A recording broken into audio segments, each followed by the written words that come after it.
El Señor les bendiga en este precioso día, mis amados hermanos. Gloria al Señor. Damos gracias a Dios porque estamos ya casi concluyendo una semana más, un día más. Gloria al Señor que el Señor nos concede. De modo que gracias a Dios en este día. Gloria al Señor. Quiero traerles una reflexión. Bendito sea el nombre del Señor, basada en el Evangelio de San Juan, en su capítulo 3, en su versículo 19, 20 y 21, dice así la palabra de Dios. Y esta es la condenación, que la luz vino al mundo, y los hombres amaron más las tinieblas que la luz, porque sus obras eran malas. Porque todo aquel que hace lo malo aborrece la luz y no viene a la luz para que sus obras no sean reprendidas. Mas el que practica la verdad viene a la luz para que sea manifiesto que sus obras son hechas de Dios. Bien, todo aquel que hace lo malo, dice la palabra, aborrece la luz. Algo que me llama fuertemente la atención son las palabras del rey David cuando dijo: mientras callé, mis huesos se envejecieron. Todos sabemos, ¿verdad?, la situación tan difícil que pasó el rey David cuando cometió no solamente un pecado de adulterio, sino de homicidio, de asesinato en contra de Urías Eteo. David, un hombre bien visto por toda su nación, el hermoso cantor de Israel, lamentablemente se equivocó, desvió el camino, y siempre, mis amados hermanos, hay algo que el ser humano tiene sobre si se dan cuenta de lo que hice, de mi desvío, qué dirán, qué pensarán, qué concepto tendrán de mí. David así lo dice: mientras callé, mis huesos se secaron, se envejecieron.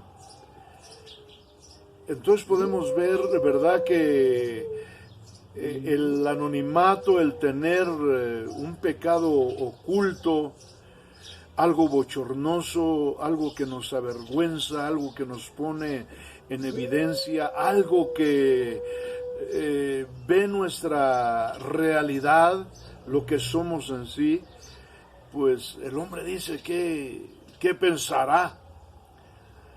¿O qué van a pensar de aquella persona recta, de aquella persona responsable, etcétera?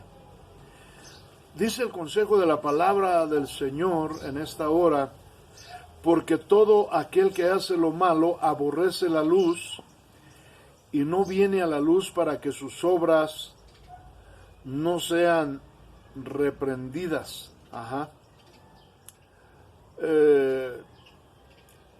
Dios habló a través del profeta Jeremías y dijo: engañoso es el corazón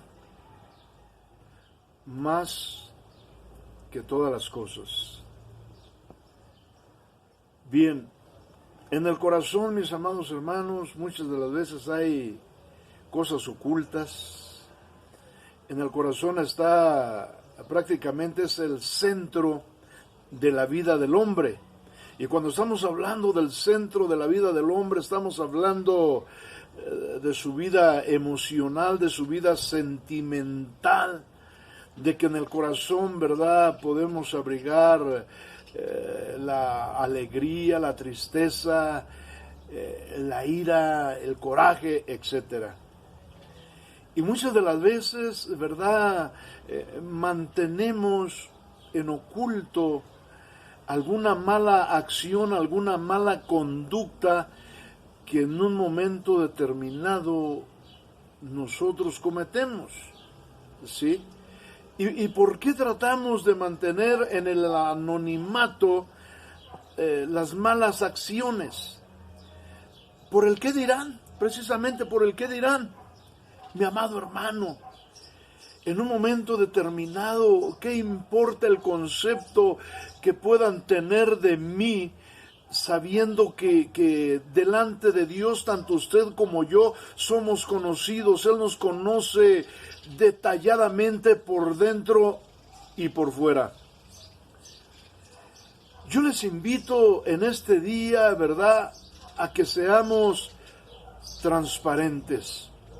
Mire, hace aproximadamente algunos 6, 7 años atrás, mientras visitaba una de las obras en el estado de Guanajuato, en lo que llegaba la hora del culto, la hermana pastora nos llevó por ahí a un pueblito que estaba a algunos 5 kilómetros del lugar donde estábamos. Un pueblito muy, muy pintoresco. Y algo que me llamó fuertemente la atención de ese lugar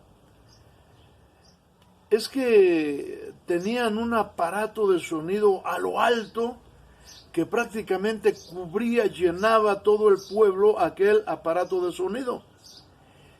Y me llamó fuertemente la atención lo que se estaba anunciando a través de ese sonido.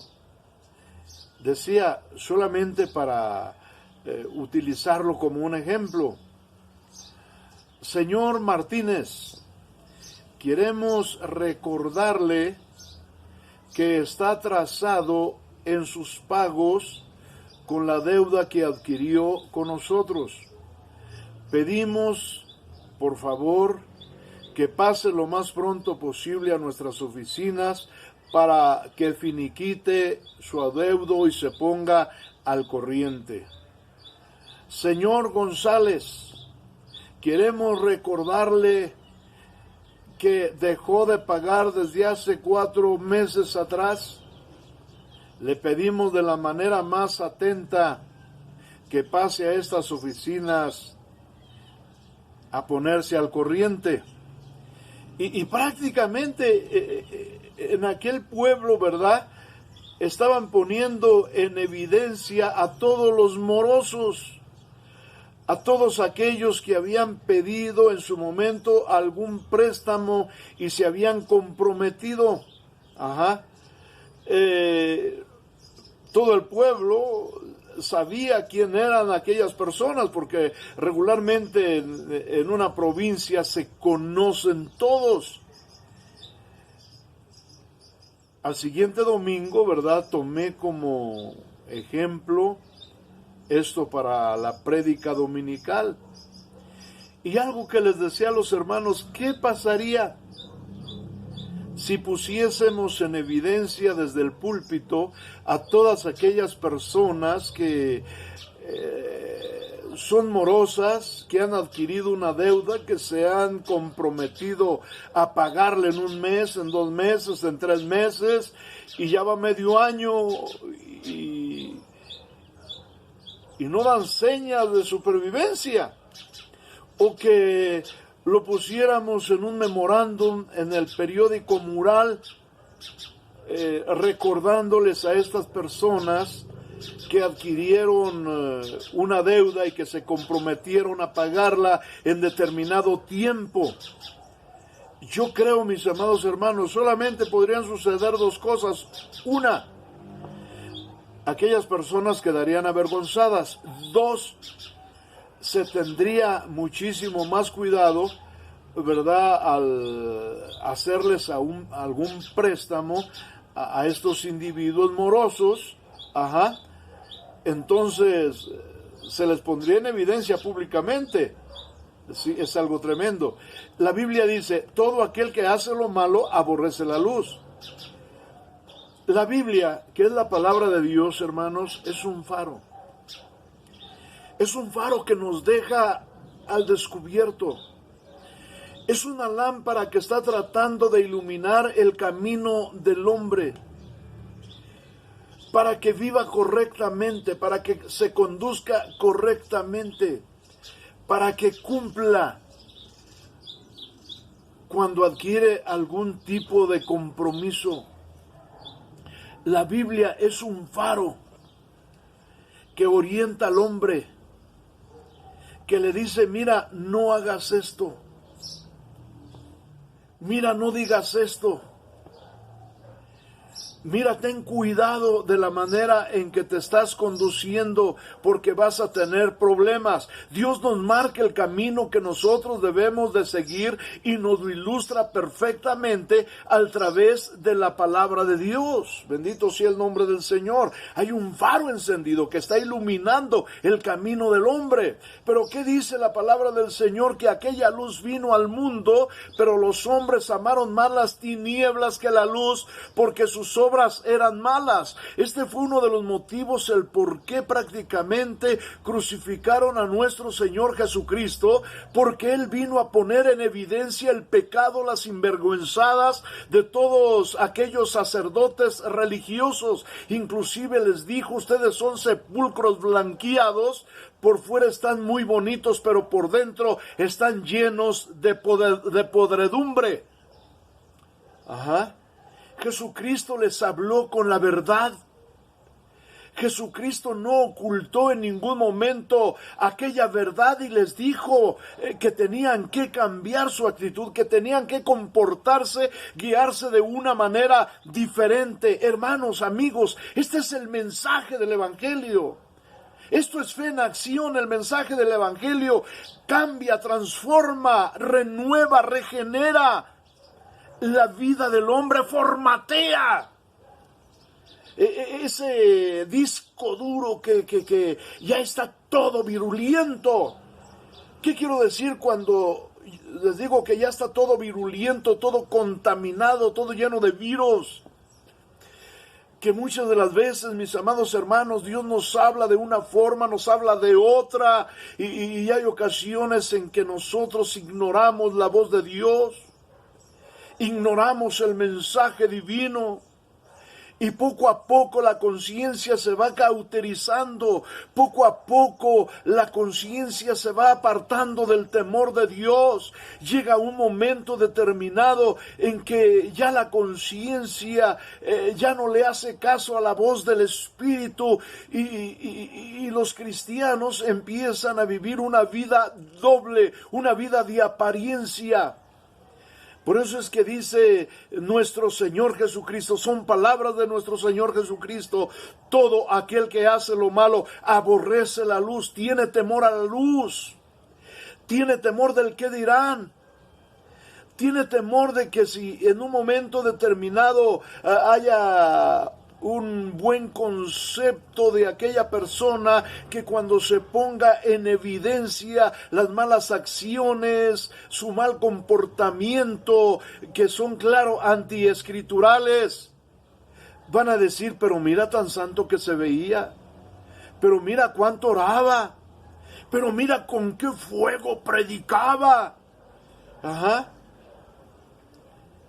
Todo aquel que hace lo malo aborrece la luz y no viene a la luz para que sus obras no sean reprendidas. Y cuando tratas de llamarle la atención a una persona que está viviendo de una manera equivocada, muchas de las veces te contestan groseramente: ¿qué te importa? Es mi vida, yo sé mi relación con el Señor. O inclusive ponen a Dios por testigo y dicen: Dios perdona todo. Sí, yo estoy de acuerdo en esto, que Dios todo lo perdona, pero con ese perdón también va acompañado un compromiso de apartarse de las malas acciones, de apartarse de una vida de pecado. Porque si yo sigo practicando el pecado y manteniéndolo oculto, no estoy arrepentido. ¿Qué caso tiene que hoy me arrepiento y mañana hago lo mismo? Hoy le pido perdón a Dios y mañana hago lo mismo. Hermano, no estoy arrepentido. Delante de Dios, mis amados hermanos, vivimos prácticamente en una casa de cristal. Podemos aparentar cosas delante de los hombres, pero Dios nos conoce por dentro y por fuera. Mire, el Salmo 139, un maravilloso salmo que nos habla acerca de la omnipresencia y omnipotencia de Dios, inclusive nos dice que aún todavía no articulamos las palabras que vamos a expresar, y dice, he aquí, Señor, tú las conoces todas. De modo que, mis amados hermanos, vamos a seguir el consejo de la palabra de Dios y vamos a andar a la luz de las sagradas escrituras. Vamos a dejar conducirnos por medio del Espíritu Santo. Alabado sea el nombre del Señor. Recién que yo me convertí al Evangelio, recién que yo recibí a mi Señor como mi único y exclusivo Salvador personal, amados hermanos, para mí fue muy difícil, porque estaba habituado a vivir una vida completamente desordenada. Y mire, esa noche en la palabra, en el sermón, se tenía que hablar del pecado o de las cosas incorrectas que yo había hecho durante ese día. Yo estaba completamente confundido y decía, ¿quién fue el que vino y me puso en evidencia? ¿Quién fue el que le platicó al predicador que yo me comporté de esa manera durante ese día? Porque yo no podía comprender todavía, alabado sea el nombre del Señor, que delante de Dios no podemos ocultar absolutamente nada. Era un niño en el Señor. Me dejé conducir por Él. Amados hermanos, no vivamos una vida doble. No vivamos una vida de apariencias. Recordemos la palabra. Todo el que hace lo malo aborrece la luz y no viene a la luz para que sus obras no sean reprendidas. Déjate guiar por la luz. Deja que esta palabra poderosa de Dios cambie tu vida, llene tu vida. Aleluya. Establezca en tu mente y en tu corazón hábitos que conducen a la vida eterna. Alabado sea el nombre del Señor. Dejemos, mis amados hermanos, dejémonos formatear por el Espíritu Santo. Dejemos que el Espíritu Santo formatee este disco duro. Alabado sea el nombre del Señor. Vivamos una vida completamente bajo la luz, no de apariencia. Dios nos lo bendiga en este día. Dios te guarde. Gloria al Señor. Escuchemos la voz de Dios. Y no seamos como aquellos que no conocen de Dios, mas los hombres amaron más las tinieblas, porque sus obras eran malas. Dios le bendiga en este día. Oremos a Dios. Padre, recibe la honra y la gloria, el poder y la alabanza, Señor. Gracias porque estamos ya casi por concluir una semana más, un día más de vida, Señor. Suplico, amado Padre Celestial, en el nombre de Jesús, que tú visites a mis hermanos que están pasando aún por la prueba de la enfermedad, que aún no se han podido recuperar, Señor. Ruego que tú les fortalezcas, les ayudes, Señor, aleluya, para que puedan, Dios eterno, recuperar al 100% su salud. Aquellos que están en una cama de hospital, Señor, aquellos que están llevando un tratamiento, Padre, mete tu mano, Señor, mete tu mano, Señor. Visita a mis hermanos, Señor, que están siendo probados, Señor. Guárdalos y fortalécelos, Padre. En el nombre de Jesús, gracias en este día. Gracias. Amén. Que el Señor me lo bendiga, mi hermano. Dios le guarde. En el nombre de Jesús. Amén.